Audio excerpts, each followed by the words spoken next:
Bonjour Madame, Monsieur, un plaisir de vous retrouver dans cette édition de journal. Au sommaire, retour au bercail hier de l'ex-député et président du parti Réseau à Tao. Une grande mobilisation autour de ce retour, on en parle dans ce journal. L'ordre d'interdiction des dons aux membres du jury lors des soutenances dans les universités publiques prend effet à partir du 1er septembre 2023. Comment les étudiants du campus d'Abomey-Calavi appréhendent-ils cette décision? Vous aurez les avis de quelques-uns dans ce 13h. Puis hors de nos frontières, coopération russo-afrique. Le président Vladimir Poutine souhaite dissiper les inquiétudes de ses partenaires africains sur un certain nombre de questions de grand intérêt.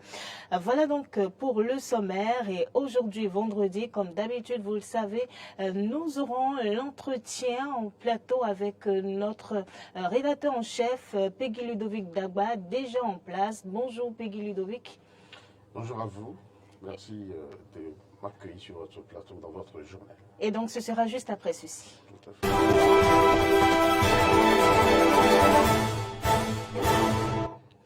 Vous faites bien, Madame, Monsieur, de toujours nous préférer pour vous informer. Je vous l'annonçais dans les titres, l'ancien député à l'Assemblée nationale et ancien président du parti Réseau à Tao, évacué début 2019 pour des soins alors qu'il était en prison, est rentré au Bénin hier. Ce qui était perçu comme une rumeur s'est avéré. Mohamed Tao Renoukou a bel et bien foulé le sol béninois. Devant ses partisans et sympathisants, Tao Renoukou a pris la parole au stade de Midombo à Akwakpa dans le 3e arrondissement de Cotonou pour la première fois depuis son évacuation sanitaire il y a 4 ans. Et selon ses dires, il a décidé de ne pas rentrer au bercail en cachette pour taire les suspicions. Ce choix du retour triomphal est aussi justifié par son désir de partager sa joie avec ses partisans. Il a dit, je cite, « J'ai décidé de ne pas raser les murs pour rentrer. Si je reviens sans m'afficher publiquement devant vous, les gens diront que je suis rentré en fauteuil roulant. » Peggy Ludovic Dagba. Renoukou, l'ex-député et l'ex-président du parti Réseau à Tao, est rentré au pays hier, après donc 4 années passées en dehors du Bénin. On sait qu'il a été normalement accusé, condamné, même il devrait purger sa peine de 6 ans de prison ferme et des millions d'amendes normalement. Il est revenu finalement au pays. Oui, grâce à Valibé, vous l'avez dit, il est revenu, il est rentré chez lui hier, à la surprise générale. Personne ne s'y attendait, surtout pas le contexte dans lequel nous sommes avec, bien sûr, la préoccupation du Niger, le coup d'État au Niger, qui a pris l'actualité en otage. Eh bien, c'est dans cette mouvance-là que Atao Renoukou, un opposant au régime du président Patrice Talon, puisqu'il a publiquement déclaré pendant qu'il était encore au pays. Et, juste après, il s'est rallié évidemment au camp présidentiel pour que le président Patrice Talon puisse se voir élire, en 2016. Et après, a commencé, et bien sûr, son calvaire. D'abord une accusation, un procès qui, évidemment, s'était tenu dans la période en 2018, je crois que vous l'avez si bien dit, où il a été condamné à 6 ans d'emprisonnement. 2019. Où il a été condamné à 6 ans d'emprisonnement ferme, ce qui donc avait valu beaucoup de critiques, beaucoup d'états d'âme et tout.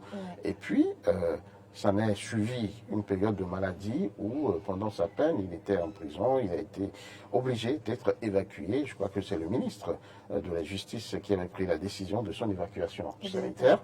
Entre-temps, le bruit avait couru pendant qu'il était encore en séjour de traitement à Paris, où il était, selon les informations qu'on avait, on avait appris sa mort. Et quelques temps après, ça a été démenti par ses proches, par des proches qui ont affirmé devant le public qu'il vivait et qu'eux, ils ont eu des échanges avec lui. Donc, après tout ça, l'homme rentre au bercail. Et là, beaucoup de questions se posent.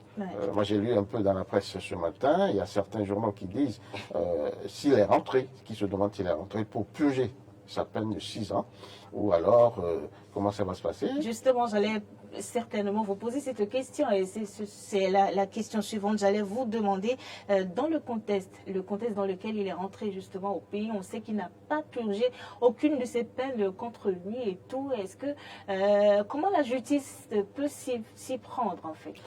Bon, vous savez, c'est un cas que le ministre de la Justice, je crois, connaît bien, Oui. en prenant sa décision de son évacuation, la décision de son évacuation sanitaire, en l'acceptant. Eh bien, je crois que la question doit être réglée au niveau gouvernemental. Entre-temps, puisque c'est le gouvernement qui a pris la décision de l'envoyer sur ce traité. Oui.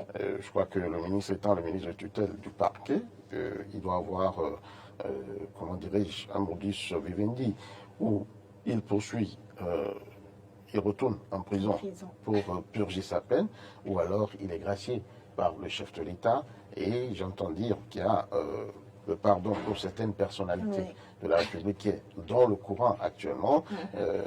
J'ai entendu dire qu'il y a certains mal-aimés qui sont dehors, qui vont rentrer bientôt. C'est tellement que le chef de l'État, qui donc est le dépositaire du droit de grâce en République du Bénin, fera quelque chose en ce sens. Donc je crois, si mes connaissances hors droit sont bonnes et sont exactes, que d'ici à là, en tout cas le gouvernement, le président de la République devra pouvoir gérer ce cas avec la justice, évidemment, en accord avec les textes. Peut-être une grâce présidentielle. C'est justement ce que je dis. C'est justement ce que je dis parce que la question est évoquée par certains journaux où d'autres se demandent s'il est rentré pour purger sa peine, mais d'autres pensent qu'il a déjà purgé sa peine. Donc, on va attendre simplement les clarifications des autorités compétentes, en l'occurrence le ministre de la Justice ou alors le parquet. Et surtout que nous sommes à la veille de la fête de l'indépendance. J'allais vous poser également une autre question. Est-ce que vous pensez qu'il nourrit toujours des ambitions politiques? Bon, en 2026, nous savons que nous avons les élections générales et il revient en 2023. On sait qu'il y a des suscitations de candidatures par-ci et par-là. Vous pensez qu'il va encore nourrir des ambitions politiques? C'est une question que vous me posez là, parce que moi, je n'ai pas une boule de cristal pour savoir s'il a des velléités encore pour être candidat sur le plan politique et autres. Mais ce que je sais, c'est que je n'ai pas encore noté une suscitation de sa candidature. Lui-même, il est rentré qu'hier. Il est rentré qu'hier. Non, ça peut obéir à un plan bien orchestré. Peut-être hors caméra, hors micro. Donc, je ne sais pas ce qui est dans le fond. Mais ce qu'on peut dire, un homme politique reste un homme politique. Et tout ce qui s'est passé, tout ce qui a dû suivre, eh bien, sa condamnation, je crois qu'il le sait très bien. Et s'il a des velléités politiques, il doit savoir comment se comporter. Est-ce qu'il peut aller contre le chef de l'État? Je ne peux pas m'avancer sur ce terrain, mais je sais qu'aujourd'hui, s'il est rentré, c'est qu'il y a quand même eu des ententes, il y a quand même eu des accords et autres, et il doit savoir se tenir. Et s'il doit être, en tout cas, homme politique, continuer par l'être, c'est que je le vois beaucoup plus rangé dans le camp présidentiel que dans l'autre camp. En tout cas, on aura le temps de le savoir, de le découvrir les jours à venir. Peggy Ludovic Dagba, on n'a pas la chance de vous avoir facilement sur ce plateau. Et pendant que vous êtes là, on va profiter pour vous poser cette question qui n'est pas en page nation. Vous savez, l'actualité au-delà de nos frontières au Niger, ce coup d'État qui est finalement consommé. On a appris des médiations de la part des institutions, de la part même du président béninois Patrice Talon. D'abord, votre lecture par rapport à ce coup d'État, 60 ans d'indépendance après dans ce pays, cette instabilité politique, comment cela s'explique? Écoutez, cela s'explique par la gouvernance intérieure. Je n'y vais pas par quatre chemins pour le dire. Je crois que c'est le président Tinubu qui, dès sa prise de fonction en tant que président de la CEDEAO, a dit qu'il est contre les troisième mandats et qu'il va lutter contre les coups d'État. Je pense que là, à peine quelques jours qu'il a fait cette déclaration, que le cas nigérien s'est signalé. Je crois que c'est beaucoup plus un travail sur la gouvernance, un travail sur les causes que d'aller constater les conséquences. Moi, je pense qu'il faudra travailler vraiment à ce que les gouvernances dans nos pays puissent s'améliorer et soient au goût des populations. Parce que c'est ce qui se passe en réalité. Ce qui se passe, c'est la non-acceptation, la non-prise en compte des desiderata des populations, des peuples qui conduit à ce genre de choses. Mais qu'est-ce que les putschistes ont dit? Ils ont dit que depuis que cette question de l'opération Barkhane a été résolue en prenant ou en implantant une bonne partie de cette force Barkhane au Niger, il y a eu une multiplication des attaques djihadistes dans le pays. Et il y a des formules, il y a des solutions que l'armée, les hauts gradés et autres ont proposées dans le temps. Mais le président Bazoum, apparemment, n'en voulait pas. Et malgré les insistances, c'est que ça continuait et c'est des populations qui mouraient. Alors il fallait prendre une décision. À l'intérieur aussi, il y avait quelques situations qui horrifiaient ou qui horripilaient beaucoup de populations qui, franchement, interpellaient la conscience de certaines personnes qui le dénonçaient. Par exemple, la nomination d'un des fils de l'ancien président à un poste important dans le pays, ce qui vraiment a fâché. Il y a d'autres faits aussi qui, franchement, ont, amené la junte au pouvoir aujourd'hui, les putschistes, à opérer leur, ce coup d'État-là. Mais le problème fondamental reste la liberté de gestion des présidents africains. Vous n'êtes pas sans savoir qu'il y a ce sentiment anti-français qui, aujourd'hui, s'étend en Afrique. Et donc, dans l'une de leurs déclarations, vous allez lire une phrase. Nous ne sommes pas d'accord avec le régime Macron de Bazoum. Donc, ça veut dire que la France, le sentiment anti-français également est là, à l'affût, et qui vient d'être explosé. Donc, voilà un peu ce qu'on peut dire par rapport à la situation. Et le coup d'État, semble-t-il, jusqu'hier, n'était pas consommé, mais ce jeudi a dû recevoir l'adhésion des hauts gradés du commandement militaire nigérien. Le chef de l'état-major des armées, je veux parler du général Abdoul Sidikou Issa, et bien sûr, qui est monté au créneau pour lire cette déclaration, pour dire que c'est pour éviter un bain de sang, c'est pour éviter un affrontement inutile entre les forces de sécurité publique et les putschistes. Exactement. Peggy Ludovic Dagba, qui c'est qui dirige présentement le Niger? Les dernières nouvelles au Niger? Bon, les dernières nouvelles au Niger nous disent que c'est la junte, sans préciser quelqu'un. Au départ, c'est le général Tchani, Omar Tchani, qui était à la tête du mouvement, qui avait hérité du pouvoir, semble-t-il, mais il aurait été écarté. Et c'est un directoire qui, semble-t-il, est aux commandes. Mais d'ici les prochains jours, on m'a dit que, selon certaines informations que j'ai eues tout à l'heure avant de monter sur ce plateau, le gouvernement serait prêt d'ici lundi ou dans le week-end pour qu'on comprenne réellement quel est l'appareil qui dirige le Alors Niger. Nous allons suivre de très près cette actualité-là Merci beaucoup. Et en rendre compte, comme cela se doit à nos téléspectateurs. Exactement. Juste dernière chose, pour, si vous me permettez bien, c'est pour annoncer la tenue de Point 7 en direct tout à l'heure à partir de 18h sur Diaspora FM, la 102.3. Les sujets, vous les connaissez. C'est bel et bien le retour de Atao Renonko, mais c'est également le cas nigérien qui se signale et qui, franchement, prend l'actualité en otage. Alors, le rendez-vous est pris. Merci, Peggy Ludovic Dagba.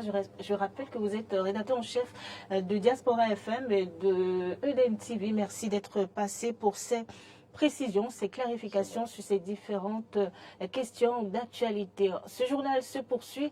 Le tatouage et le piercing sur la langue sont des pratiques en vogue aujourd'hui. Certains pratiquants ont essayé de justifier ce choix de vie dans cet élément que nous propose Jérôme Djomaï. Malgré la douleur et ce que l'on peut penser du tatouage et des piercings, pour plusieurs adeptes de ces pratiques, ce n'est qu'une question de mode, de se faire plaisir, d'en rajouter à leur beauté. Ça m'a plu et puis j'ai fait ça. Si tu as envie de faire ça, tu peux faire ça et puis si tu ne veux plus, tu peux fermer ça. Il y a des gens qui voient chez ses amis et elle est intéressée de faire. Il y a des filles qui viennent. Il me dit que bon, le mari est en train de chercher une fille et la fille a fait piercing ce côté qu'elle ne veut faire aussi. Les piercings, ce n'est pas seulement pour les femmes. Il y a les hommes qui aiment ça, ils le font. Quand ils en ont envie, ils le font. Moi, j'ai envie, j'aime ça et c'est pourquoi je le fais. Dans ce salon célèbre du piercing au grand marché de Dantokba, situé à Cotonou, la capitale économique du Bénin, l'hygiène est de mise. La preuve, le matériel utilisé pour le piercing est à usage unique et les clients sont très réguliers. Ils s'y rendent nombreux pour diverses raisons. En fait, si le client vient, avant de faire, je porte mes gants d'abord, je prends la matière que je vais faire pour faire la piercing. Je vais anesthésier d'abord. Je prends l'alcool pour nettoyer d'abord devant la cliente. Je fais tout devant la cliente avant de faire le piercing. Ici, le perceur lui-même s'ajoute, ses oreilles et bien d'autres parties de son corps sont percées. Il s'agit pour lui de donner l'exemple afin d'attirer le maximum de clients. Moi, j'ai fait ça pour attirer les clientes. Il y a des clients qui viennent ici pour dire que ça fait mal. Et pour lui montrer que ça ne fait pas du mal, je peux prendre la machine aiguë que j'utilise pour faire piercing, pour percer moi-même devant eux. Pour lui montrer le preuve devant les clients. C'est pour ça que moi, j'ai fait les piercings. Avant, j'ai percé jour aussi et j'ai encore levé. Moi, je veux de l'argent, je suis là. Ici, maintenant, ici, c'est un parti, ça fait un peu du mal. Vous voyez, avec là où il fait ici, là aussi, ça fait un peu mal. La langue aussi, ça fait un peu mal. Nombril aussi, ça fait mal. Je pèse aussi les seins, ça fait un peu mal aussi.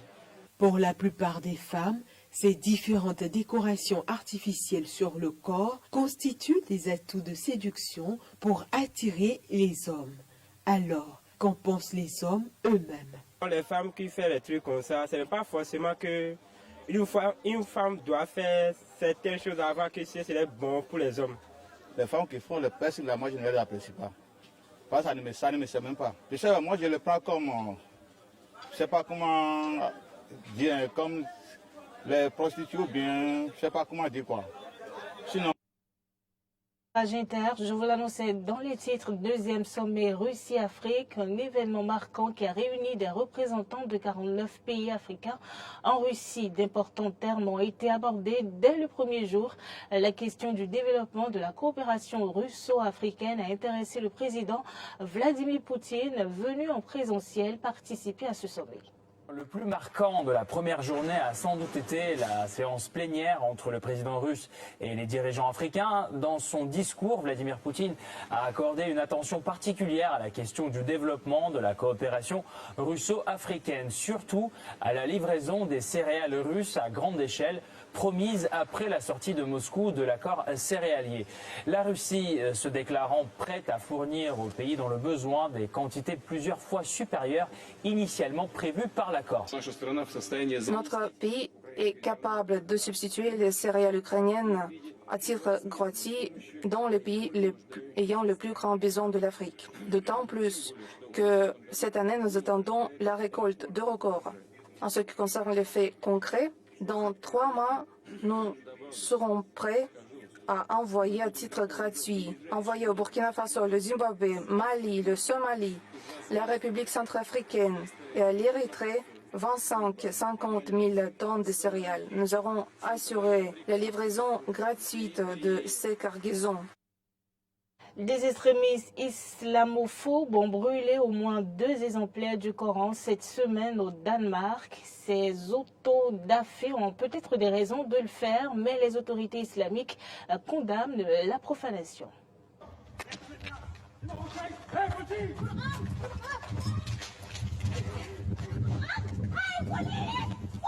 Cette femme qui a essayé d'empêcher des Danois de droite radicale de brûler un Coran est attaquée elle-même par des policiers danois.